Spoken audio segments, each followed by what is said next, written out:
থেকে প্রায় মাসখানেক আগে এই গাছের ফলের ছবি আমি পোস্ট করেছিলাম। তো অনেকেই জানতে চাচ্ছিল যে আসলে এই যে জাতটা কেমন, খেতে কেমন, মিষ্টতা কেমন। তো আজকে বিস্তারিত এই বিষয় নিয়ে রিভিউ দেওয়ার জন্য আজকে আপনাদের সামনে এসেছি। তো এটার জাত আমি ভিডিও শেষে বলবো। প্রথমে আমি আপনাদেরকে দেখাবো যে আসলে গাছের ফলের সাইজ কীরকম এবং ফলের মিষ্টতা কীরকম, এটা আজকে আপনাদেরকে বিস্তারিত দেখাবো। তো এটা আমার একটা ভালো একটা রুটে এই জাতটা করা আছে। কি রুটে করা আছে তাও আমি পরে বলবো। তো চলুন প্রথমে আমরা আগে ফলের মিষ্টতা কেমন এটা দেখাই। আমরা প্রথমে একটি ফল হারভেস্ট করি। এই ফলটি হারভেস্ট করি, এইটা ভাঙলাম। দেখুন ফলের সাইজ আলহামদুলিল্লাহ অনেক বড়। আমি ওজন করে দেখেছি, একটা ফলের ওজন প্রায় 200 গ্রাম, অথবা হয়তো একটু কম অথবা বেশি, 200 গ্রাম প্রায় হয়ে যাচ্ছে। তো চলুন আজকে এই ফলটি কেটে আপনাদেরকে দেখাই এবং শেষে আমি জাতের নামটাও বলবো এবং কিভাবে পরিচর্যা করেছি সেটাও হালকা একটু বলার চেষ্টা করব। তো আমরা এটা আপনাদেরকে কেটে দেখাই, রস কেমন এটাও আপনাদেরকে দেখাবো। তো আমরা এই ফলটি এখন কেটে দেখবো ভিতরে কেমন রস। আসলে আমার চাকুতে সেরকম ধার নাই।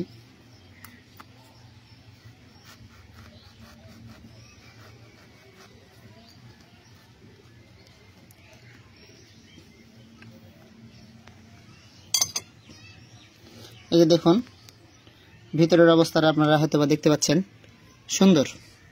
বীজ কয়টা আছে? 1 2 3 4 5টা মতো পুরা ফলের মধ্যে 5টা বীজ আছে এবং খোসাটা একটু মোটাই ধরা যায়, হ্যাঁ একটু মোটা।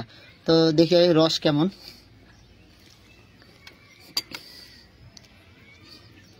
এই যে রস আল্লাহর রহমতে যথেষ্ট, খারাপ বলা যায় না, ভালো রস, অনেক পরিমাণে রস। রসের কেউ অবজেকশন দিতে পারবে না, রস কম এরকম কেউ বলতে পারবে না। দেখুন অনেক রস। আমরা এখন একটা ফল এখান থেকে একটু খেয়ে আপনাদেরকে দেখাবো যে মিষ্টতা কিরকম।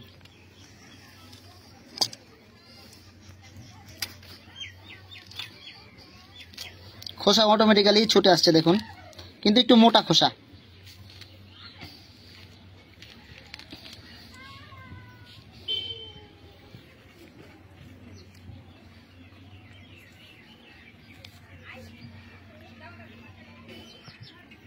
খেয়ে দেখি আমি কেমন মিষ্টি।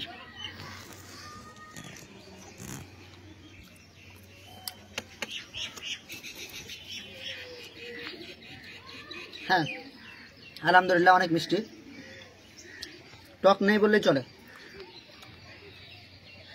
তবে আশা করি ফলটা বাইরে কিছুদিন যদি রেখে দেওয়া যায় 5-6 দিন মতো, তাহলে মিষ্টিটা আরো কড়া হয়ে যাবে, একদম বাজারের মতো হয়ে যাবে। তবে যথেষ্ট মিষ্টি আছে, যথেষ্ট মিষ্টি। যেমন আপনাদেরকে যে বিষয়গুলো নিয়ে আলোচনা করতে চাচ্ছিলাম যে এটা জাত কি, এটা হলো পাঞ্জাব কেনু কমলা জাত। আমার এই গাছটি করা আছে রংপুর লাইম রুটে। তো আপনারা যারা বাণিজ্যিকভাবে চাষ করতে চাচ্ছেন তারা রংপুর লাইম রুটে যদি চারা করতে পারেন তো করবেন, আর না হলে অ্যালিমো রুটে নিতে পারেন। বর্তমানে বিশ্বে অ্যালিমো রুটটা সব থেকে ভালো রুট। অ্যালিমো রুটেও আপনারা চারা করে নিতে পারেন, অথবা কারো কাছে থাকলে অ্যালিমো রুটে চারা সংগ্রহ করে বাণিজ্যিকভাবে চাষ করতে পারেন। তবে জাম্বুরা রুটে কেমন রেজাল্ট হয় এটা আমি বলতে পারছি না। আমি খারাপ অযথা বলবো না, কারণ জাম্বুরা রুটে যাদের হয়েছে তাদেরকে জিজ্ঞাসা করলে হয়তো তারা বলতে পারবে। কিন্তু আমার কাছে যেহেতু জাম্বুরা রুট না, আমার রুটটা একটু যেহেতু বাইরের রুট, অ্যালিমো রুট, আপনার রংপুর লাইম রুট, সেক্ষেত্রে আমি এটার ব্যাপারে আমি বলতে পারি হ্যাঁ আপনারা বাণিজ্যিকভাবে চাষ করতে পারেন, অবশ্যই করতে পারেন। আমি প্রথমে এটা বলিনি, কারণ হলো যে আমি চেয়েছিলাম যে আমি নিজে আগে স্যাটিসফাইড না হওয়া পর্যন্ত কাউকে আমি বাণিজ্যিকভাবে চাষের বিষয়টা আমি ক্লিয়ার করব না। তো আমি যেহেতু আলহামদুলিল্লাহ স্যাটিসফাইড, সেহেতু আপনারা বাণিজ্যিকভাবে করতে পারেন। অবশ্যই অ্যালিমো রুটটাই ব্যবহার করার চেষ্টা করবেন। আরেকটা বিষয় হলো পরিচর্যার যে বিষয়টা, এটা অন্যান্য আপনারা যে কোনো সাইট্রাস যেভাবে পরিচর্যা করেন ঠিক সেভাবে পরিচর্যা করবেন। তবে এটা আপনার যদি প্যাকেট পরিয়ে দেন তাহলে খুব তাড়াতাড়ি কালারটা চলে আসে, আর প্যাকেট না পরালে একটু কালারটা আসতে সময় লাগে। তবে প্যাকেট পরিয়ে দিবেন, কালার চলে আসার পর প্যাকেটটা খুলে দিবেন, অটোমেটিক্যালি সুন্দর কালার চলে আসবে এবং প্যাকেট খুলে মাসখানেক রাখতে পারলে আবার মিষ্টতাও চলে আসবে। ভিডিওটি শেষ পর্যন্ত দেখার জন্য সকলকে ধন্যবাদ। ভিডিওটি ভালো লাগলে অবশ্যই শেয়ার করে দিবেন। আর আমার কাছে অনেকে চেয়েছিলেন যে আসলে মেসেজ করছেন যে আপনার কাছে চারা আছে কিনা, চারা আছে কিনা, এই বিষয়টি একটু ক্লিয়ার করি। আসলে আমি তো নিজে স্যাটিসফাইড না হওয়া পর্যন্ত চারাও আমি তৈরি করিনি। তো আমি এখন থেকে চারা তৈরি করব। আমি অ্যালিমো রুট সংগ্রহ করেছি, তো চারা তৈরি হলে আমি সবাইকে দিব ইনশাল্লাহ। সে পর্যন্ত সবাই সাথে থাকবেন, ফলো না দিয়ে থাকলে ফলো দিয়ে রাখবেন। সবাই ভালো থাকবেন, আল্লাহ হাফেজ।